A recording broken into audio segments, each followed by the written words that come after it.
Can you explain what 100% employee owned means there at Lear? Yeah.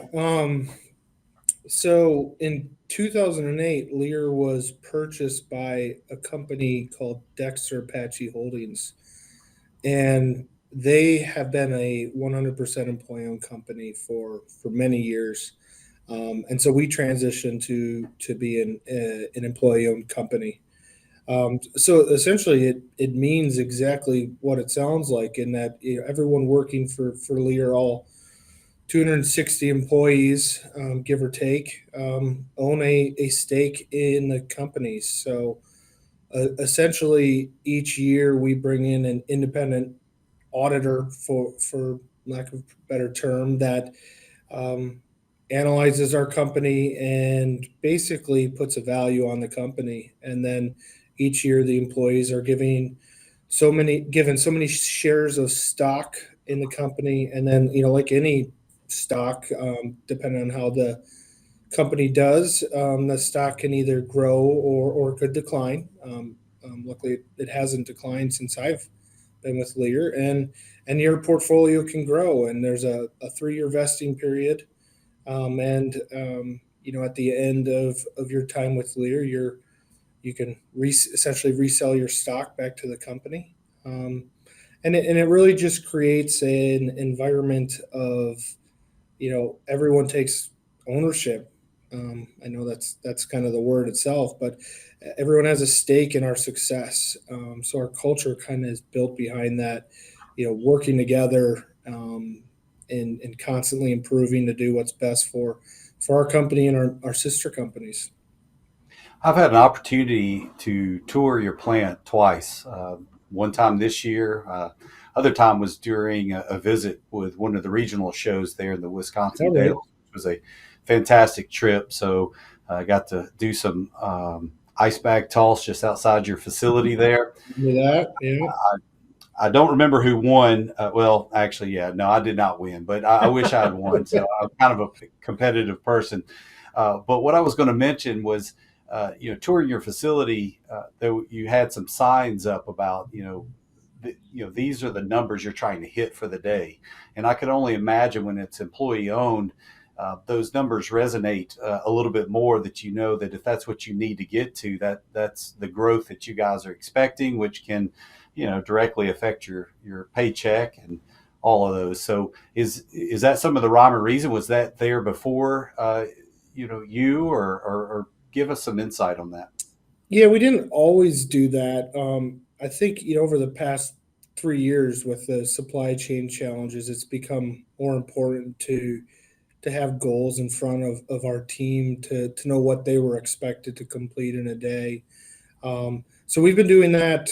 You'll see a variety of things. You'll see what the daily goal is, and then how much of each area of the line essentially that is completed in a day. You'll see safety numbers up there, um, but it's about the quantity we produce, but also how many of those we put out in a quality manner as well. So it's not just about hitting the number, but it does give the team members something, something to strive for, and it also has led to better behaviors. Like you might have on the front line, they've hit their goal an hour before their day ends, and you'll see a lot of them move on to a different department if they're cross trained to help out to hit that number. And this time of year, we'll incentivize a bit if they get them done. They might leave early one day.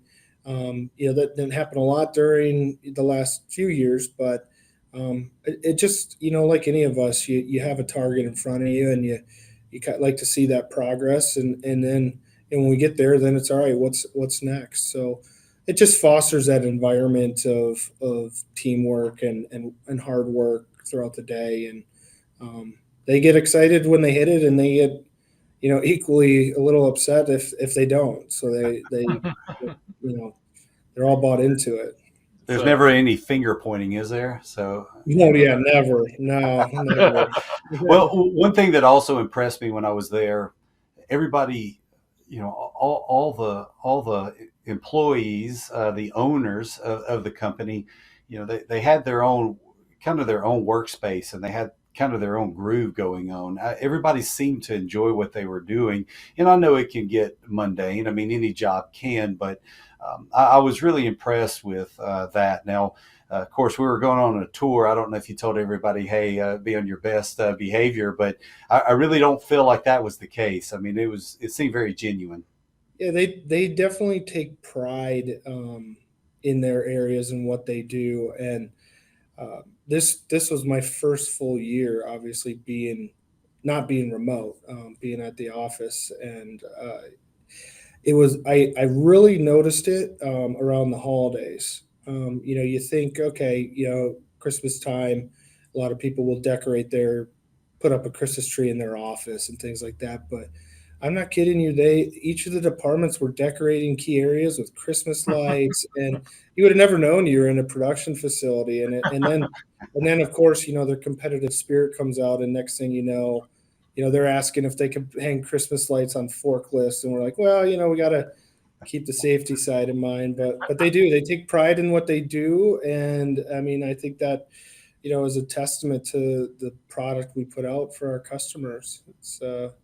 It's really made with that spirit of I'm an owner, and I'm going to make sure that I take care of my customers.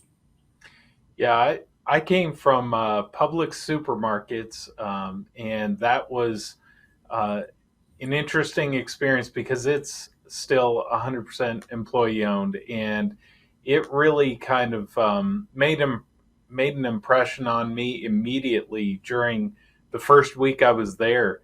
You would see, a teenager that worked as a part-time grocery bagger would be coming through shutting off the lights when people weren't in office rooms and stuff like that, and not asking permission because it's part of his company.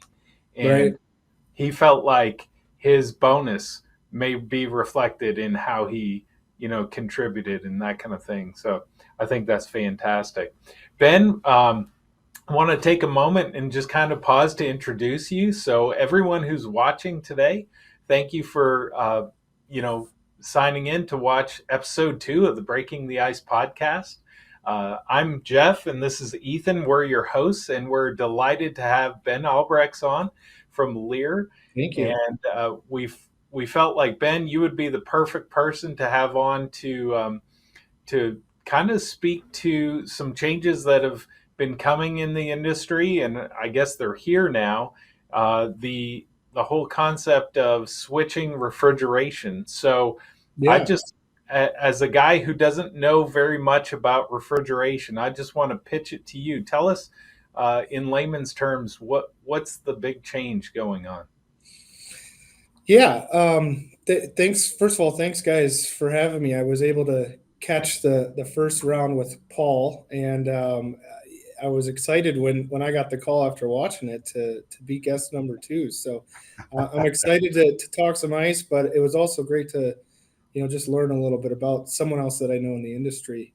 Um, so when it comes to refrigerant, this all happened, I'd say, about 5-6 years ago, when I guess the word started to spread that certain legislation was going to change, potentially the use of our previous refrigerant, which was R404A, in our merchandisers. And so what really was ultimately driving this was the idea of how do we better take care of our environment. And I think there's two things about R290, which is our new refrigerant, that are entirely true, and that's that one, that it is more eco-friendly, which is what was driving most of this. But in reality, it's a much better refrigerant than 404A. It's much more energy efficient. So over the life cycle of a merchandiser, you're going to cut down on your electrical costs. You're going to cut down on your maintenance costs, and really, it's just it is better. But what happened was, it started with the state of California. Starting on January 1st, 2019. they limited the global warming potential of a refrigerant to, I can't remember the exact number. It was somewhere below 1400 at the time. I might have changed a bit. But essentially, it outlawed 404A because 404A was above that global warming potential threshold. And it's since gone moved to below uh, for California under 150 as far as global warming potential. So propane is at a 3. 404A is something like it's over 1500. I can't remember the exact amount. That then over the years expanded in 2020 or 2021. It expanded to, I think there were like 13 states. There's a handful now. And the most recent proposal is that it will move to all 50 states on January 1st, 2025.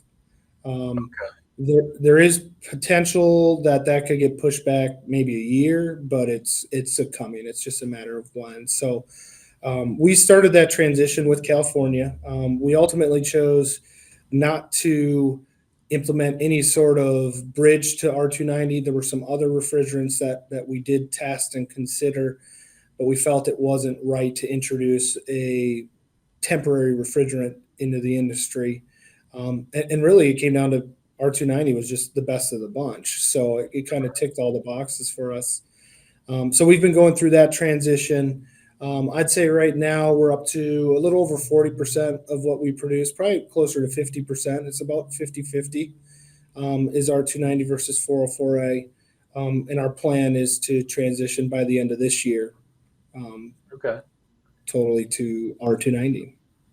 So Yeah, go ahead, please. So when you're saying that, if folks have boxes out there that are on the old refrigerants, it's not like they have to remove those necessarily. It's just the new ones that are coming out. Is that No, correct? it's all been grandfathered in based on the manufacture date. So it's not even based on ship date. So at least for California, like if it was produced prior to it going into effect, you could still ship it after the fact. And then everything will be grandfathered in. I mean, what will ultimately happen years down the road is it will just become probably a little cost ineffective to kind of maintain that. But you're probably talking years down the road before that hits, but you'll start to see it right away, right? I mean, less people use 404A, you're going to see less and less of it, and with that it drives up the price. Mm-hmm. Yeah, I was going to mention. I was just we were showing a second ago, going back over to YouTube that you guys put out several years ago. You and your engineer Brian with Leer, and I was able to go through this YouTube, and it's just really very informative to go through for somebody that I'm not super up on that kind of on the refrigerants and things like that, but it takes you through, talks about the history of the different refrigerants, where you're at. I believe you have another refrigerant that you guys can still use, correct? You guys haven't completely went all R290, is that correct? Yeah, we're still running 404A. We still do a bit of 134A as well in some of our applications. So there are some options out there, but the future is R290, and and Lear would be the first in the merchandiser business to move to it. But a lot of the stuff you'd see in a Publix, for instance, or any grocery or convenience store chain, they transitioned probably 3 or 4 years before us even. So it's quite common. Even especially internationally in Europe, my understanding is a lot of even the in-home refrigerators are using propane now. So it's pretty common. Okay. Well, and a part of the video, I know with R290 utilizing propane, you go into talking about that, and is it flammable?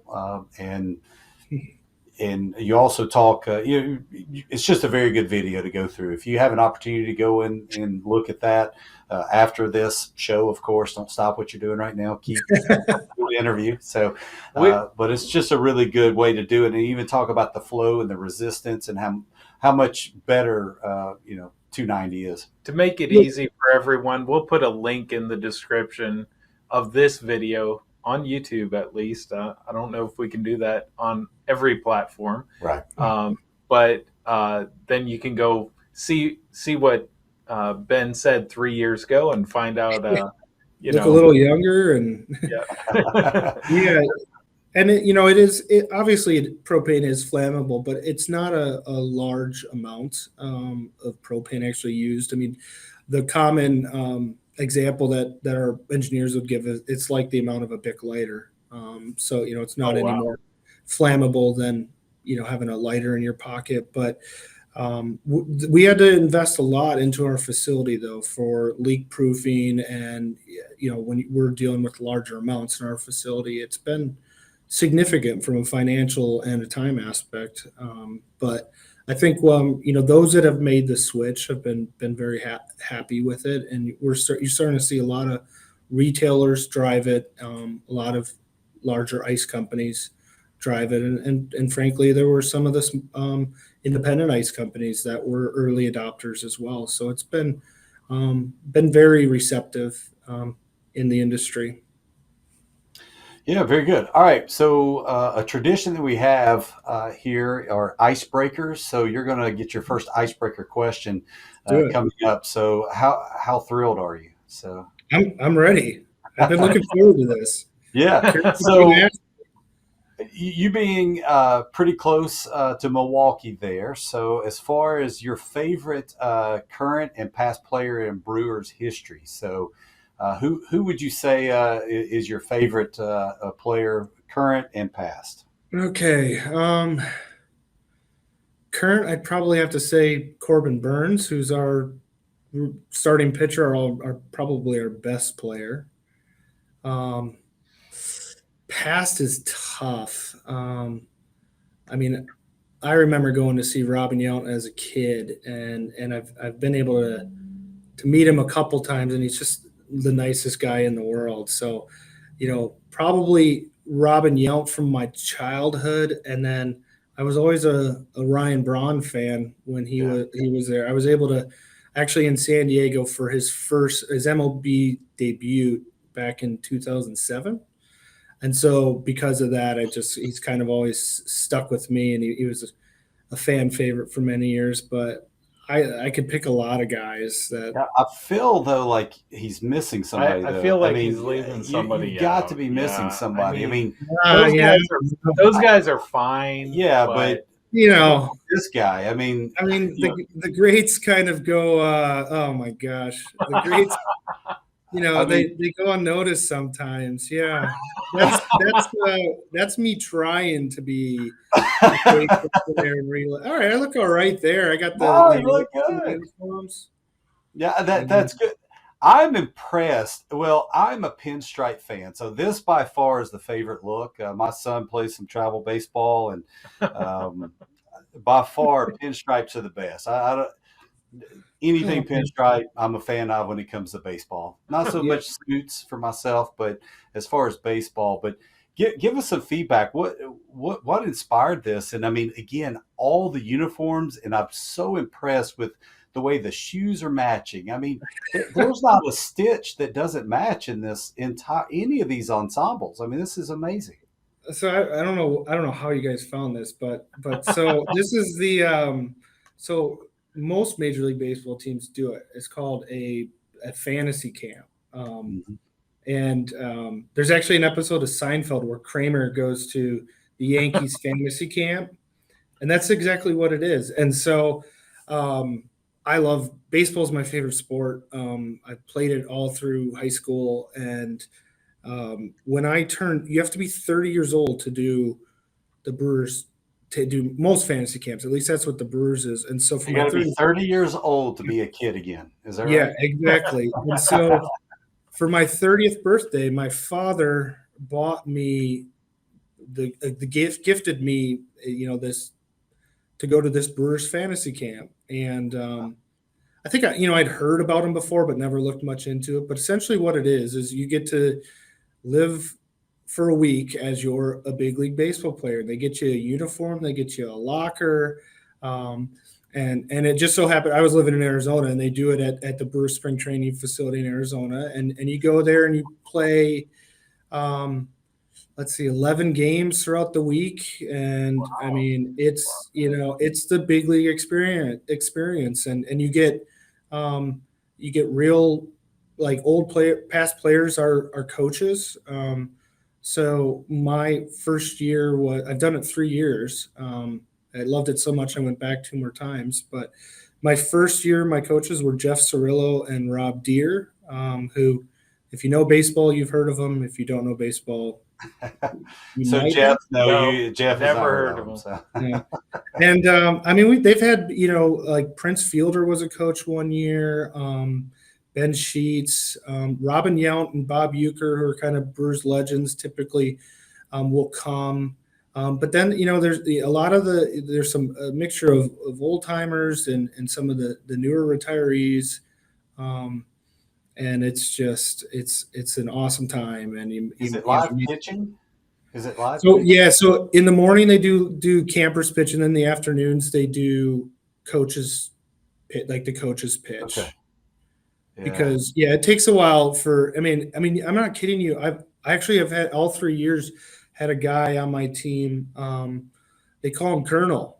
He's been in the he was in the Marines, and he still is heavily involved in the Marines. Last I remember, he was in his late 60s. And he caught every single game. He would not come out. So I mean, you got people from 30 on up to people in their 70s just having a good time, acting like kids. And baseball's kind of actually ends up being the afterthought when it's all said and done. But, and there was somebody sitting over there who's like, all I want to do is just catch one game. I just want to catch one game. And this guy's just like, not having it. So that's fantastic. I'm extremely jealous. I wish that was something that I could have done. I'm sure the Braves do something like that, but probably that's fantastic. So that's an unbelievable experience. So which one was your favorite uniform? Tell me the pinstripes. Pinstripes, right? I like the pinstripes, and I'm happy that the Brewers brought the old ball and glove logo as their current logo. Yeah. I think that was a smart move. Because it's really, if you really look at it, it's in my opinion, I'm biased, but the best logo in baseball. Well, it has, because it's an M and a B, right? That make the glove. That make up the glove. So I did not pull that. I don't have that graphic up, but it's pretty cool. So the story there is actually that I don't know if this is true, but I had heard that they, back in the day when they created it, they ran a contest, and some guy put that in the contest and won, and they gave, I mean, at the time he won like $500 or something like that. And lo and behold, there you go. You can see the M and the B that make up the baseball glove. M and the B. Mm-hmm. Yeah, I don't think he's getting anything, these days for the use of that. He's not getting a residual off that. Yeah, nothing like that. So, poor guy. So cool. Ben, we'll ask you some more questions about the ice industry in a few minutes, but I want to take this moment to ask you, tell us a little bit about your family. Yeah. My wife, and I have two girls. So my wife, Rebecca, and I will be married actually 11 years this Friday. Happy anniversary. Yep. And thank you. And that's Reagan is our oldest. She's 10. And Adeline is our youngest. She's 6. And so that picture was taken when it was like 20 degrees, and that was in between. So you're not that close. Y'all were just huddled for warmth. Is that what you're saying? Yeah, pretty much. And that was their first winter here in Wisconsin when we moved last June. So it's been almost a year. My kids had never seen snow. They grew up in Arizona. And so, this time of year they're getting ready for, 100, 110 degrees. And here they are now living in Wisconsin. And so, it's gone well. I think everyone's enjoying it. I have to tell you, one of my most uncomfortable poses ever is this particular one. Any photographer that tries to get you to pose like this kills your hips. I mean, I don't know if it's just a guy or I'm just a wuss. I guess it is, but it is so uncomfortable. Ethan, it is hilarious that you pull up this picture. This was actually like a JC Penney or something at the time. And we did it just for fun. We saw like a cheap Groupon back in the day, and like, let's go get some old school family photos where they put you in the poses like that. And Yeah, right. Let's contort you to where you feel like you're in a. Yeah, it's yeah, horrible. It's horrible, but some great pictures, man. So beautiful thank you. family. Do they have any hobbies? Your daughters? Yeah, they like gymnastics. They like dance. Um, and then they entertain me a lot, and will go to some ball games with me from time to time. But they love being outside. We got a trampoline in the backyard that now that the weather's getting nice here, they're out every day riding their scooters, riding their bikes, just being kids. Yeah, fantastic. How about your wife? Does she work? Rebecca's a realtor. She was a very successful realtor in Arizona, and so she's done a little since moving here. Um, and she's still got a few things going on back in Arizona. But her specialty's in realty, and starting to consider transitioning that to Wisconsin if she decides to. So she loves, all things housing, and she's great at it, really.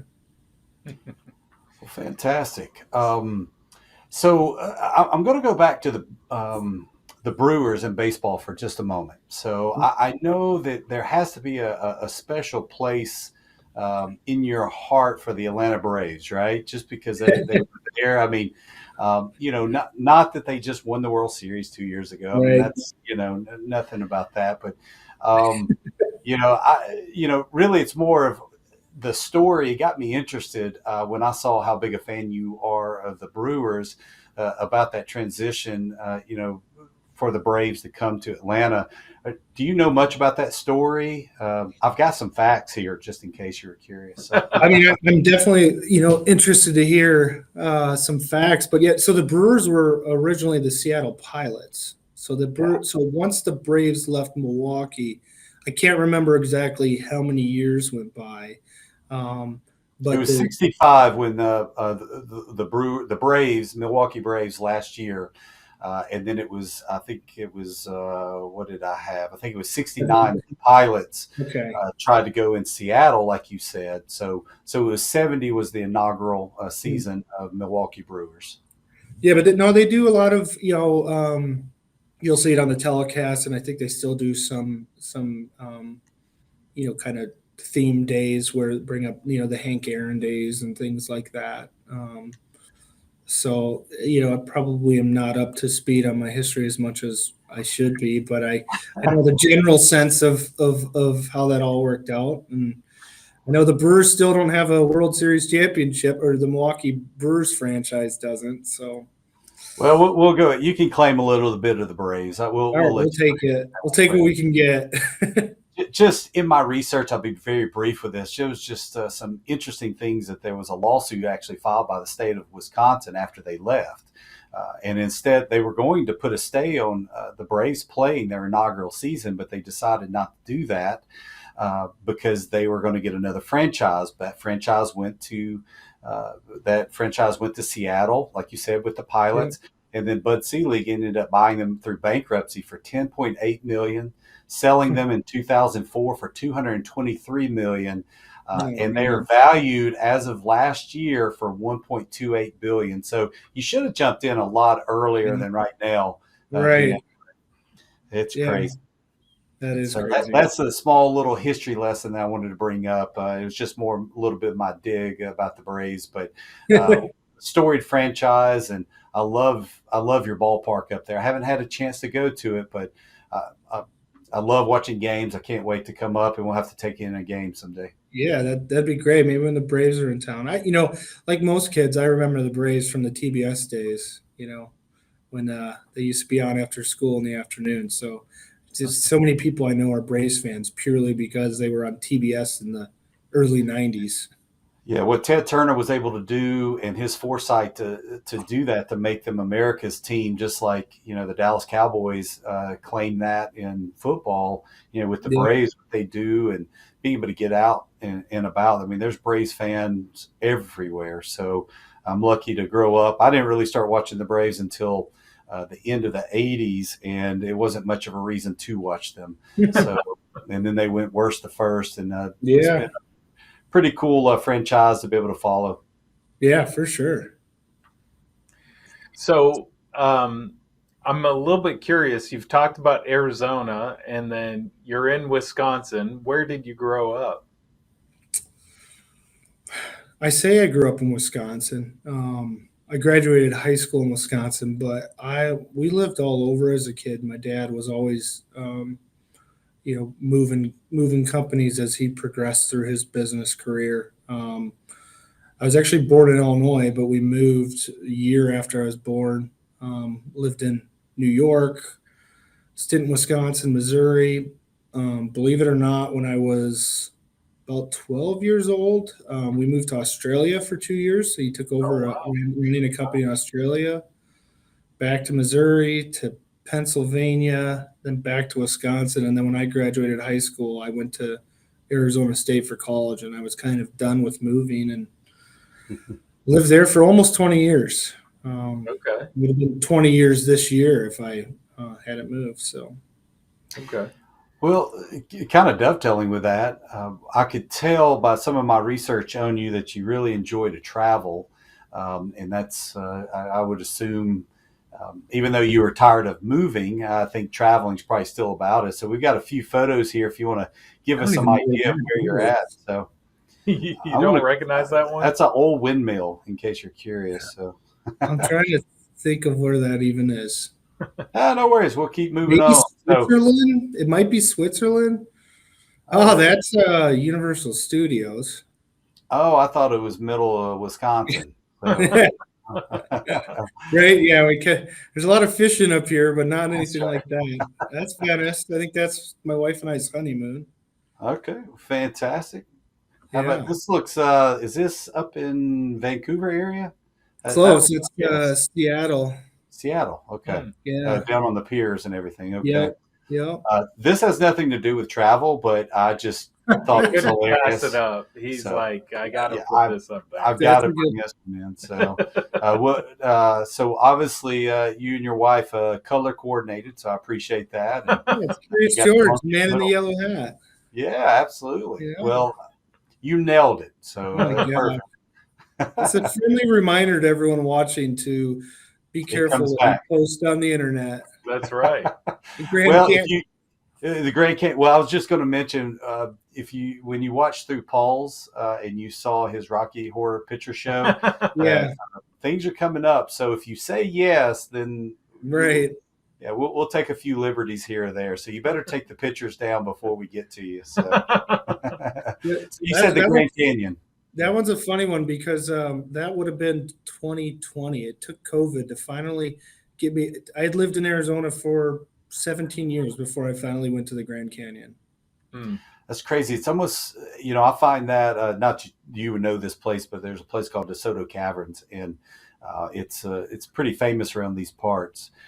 But I grew up so close to it, I never went to it, so I can't even Really? tell you the last. Yeah, I mean, it's just it's so did- close to you. You You don't. didn't go on a field trip or anything? If I did, I don't remember it. I also think in school, I mean, because it was like Yeah. a 15, 20-minute drive. So they're like, yeah, why bother? I mean, That's the thing. I mean, people need to do more local sightseeing of where they live because we all seem Absolutely. to get lost up in the day to day. Yeah. It must have been Disneyland or Cars Land right there. Yeah, Absolutely. California Adventure, I think. Yeah, it's fantastic. So I think we got one more here. So seeing some toes out here. There you go. That it's either Turks and Caicos or Cayman Islands, maybe. Definitely You've not been all the over. Midwest. So. Definitely not Lake Michigan. No. All right. Well, Well, I want to ask. So we've talked a bunch about your regular life. Tell us a little bit about how did you get started in your career with Leer? Yeah. So I graduated college in 2007, which was right during the recession of the, I guess, The housing 2000. crash. Yeah, and the housing everything. crash, Yeah. all that stuff. And so I graduated actually from Arizona State with a degree in criminal justice and a minor in business. And so, as you might be guessing with those degrees, I was unsure whether I wanted to go to law school or business school for a master's degree. What I knew was um, it was not an easy time to find a job. So it just seemed like it made sense to go for more school. And I actually took a job with right after I graduated with the University of Phoenix. So most people probably know them as like the online school during that was a big thing back in that time, and it was a for-profit university. But they were hiring like crazy because everyone was going back to school. And so one of the benefits was you got free education. So I figured, all right, I'll go get some kind of real world experience and get a free master's degree. And I did that for about 4 years. I started just kind of entry level customer service. And then after 2 years, managed a team of 12 people doing my previous job. Fun fact, that's where I met my wife. So it was a good move on all parts. Um, but after 4 years or so, so this would have been around 2011. I'd finished my master's degree, and yeah, I was enjoying what I was doing, but realized I didn't want to be in education my whole life. So I reached out to my dad and just said, "Hey, do you know of anything?" And I mean, he gave me a list of people, and I just started shooting off resumes. And at the time, Lear was one of them, and was looking for their VP of sales at the time was looking for someone to do sales out west. Um, and so I came in for an interview and started as the regional sales manager for Lear in the West, and have held a variety of sales roles until um, about this time last year when I took over as president. So, Congrats on that. Yeah, Well, absolutely, absolutely.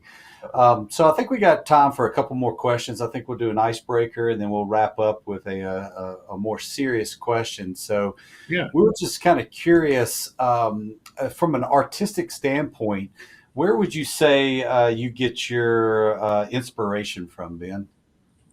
From an artistic standpoint, oof, I would say, combination of a bunch of things. Maybe my family in one sense, pop culture in another, music, movies, TV shows. I feel like you've got something you're gonna bring up. I might. I mean, so when we Bob have you Ross. here, yeah. I mean, because when we saw this picture, I mean, this was just like, this is where it oozes that Bob Ross. And I don't know if you've heard about, if you haven't been on our YouTube or TikTok, you may have not seen our Hob sauce. So we have a person here that he's very artistic in his coding skills. So if you're not sure, just look at our channel on YouTube and look up Hob sauce, and Okay, you'll see what we're talking about. And this is actually Hob sauce. So that's him. the joy of coding. So I know this question really makes no sense to you at all until we actually showed the picture. So that was a bit of a long play that I had there, but it was worth a try. So Well, it's obvious where I got my inspiration from. It's in my left hand and not my right hand in that picture.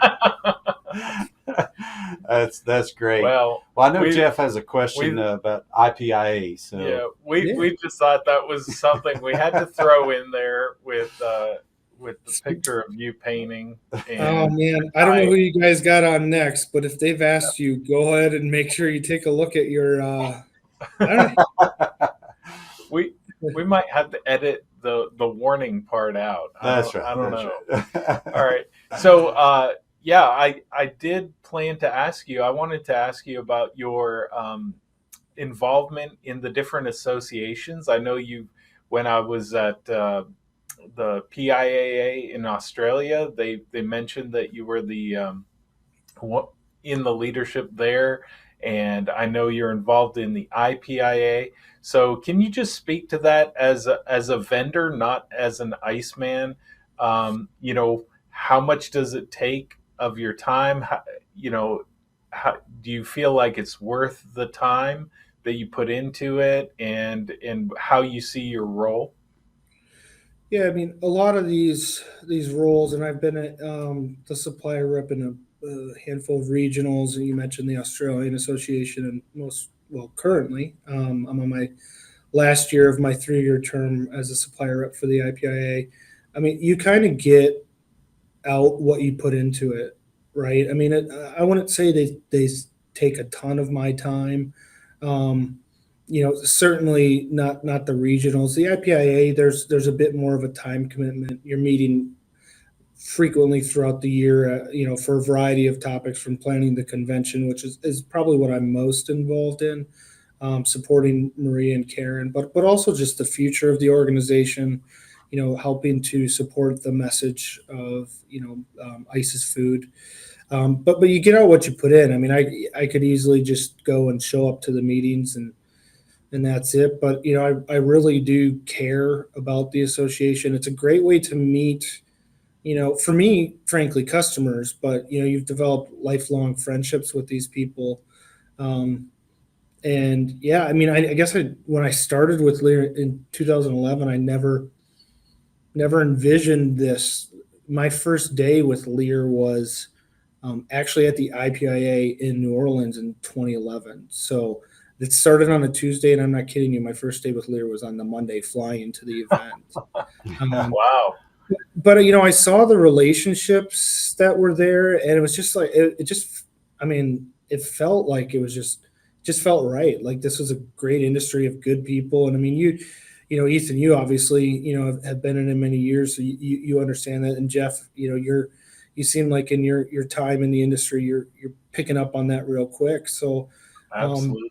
and it's great when you just enjoy being around these people, and it's less of me working. It's just kind of coming together for a common cause, and so yeah, I guess that's a long-winded answer to your question, but I've enjoyed my time in all the regionals and all the associations I've been in, just meeting the people and having a positive impact to make sure that we come together and have successful events and learn a bit from each other, and I think that goes a long way. So I'd encourage anyone to get their foot in the door in any of these associations. It might seem like at first like you need to kind of have some time in the industry, but they're very welcoming. And I mean, Jeff, right? I mean, you've been involved already, and it's a great way for you to meet people and build those relationships. So, Yeah.